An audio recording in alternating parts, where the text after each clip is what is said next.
On a souvent comparé la vie chrétienne à un combat en raison des nombreuses iniquités et des vicissitudes de toutes sortes que le chrétien est appelé à affronter. Mais sur ce plan-là, le combat est encore peu de choses comparé à ce qu'il devient plus tard, quand la vie spirituelle s'est développée et que les adversaires ne sont plus tellement des choses, mais des personnes, des intelligences spirituelles agissant pour le compte du prince des ténèbres et sous sa direction. Quiconque s'est laissé conduire par le Seigneur sans regarder en arrière, c'est ce que c'est que d'être aux prises avec cet adversaire-là.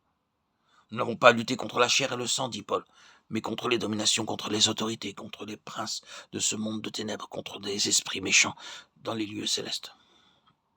Or, c'est la prière qui est le champ de bataille de cette lutte sans merci. C'est la prière qui décide de la victoire. C'est sur le terrain de la prière que les forces adverses sont heurtées de front et mises en déroute.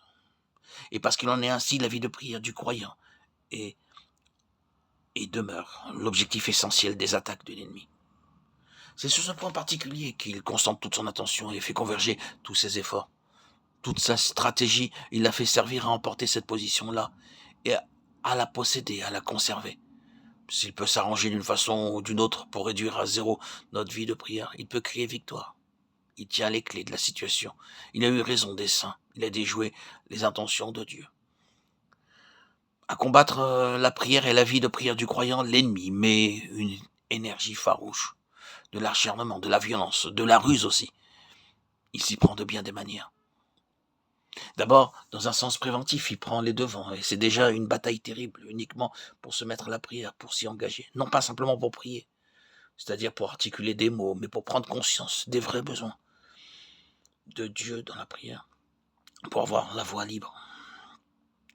Et il n'y a rien dans tout l'arsenal des ressources diaboliques, des artifices de Satan, de sa diplomatie, de son ingéniosité qui ne soit mise en œuvre pour faire échec à la prière, selon l'esprit.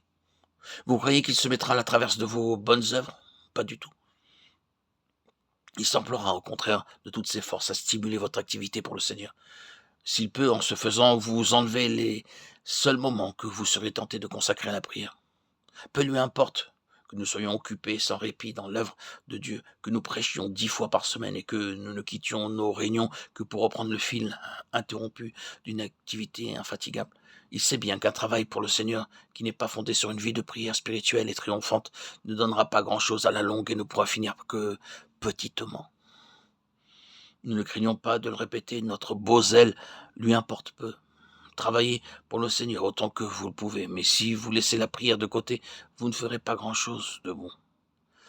Un des grands pièges de l'ennemi consiste à nous tenir si occupés, si affairés, si pressés par les choses de Dieu, que notre vie de prière, à force d'être bousculée, finit par s'en tirer comme elle peut, si tant est qu'elle s'en tire. Seigneur, je suis trop pris par ton œuvre pour trouver le temps de prier.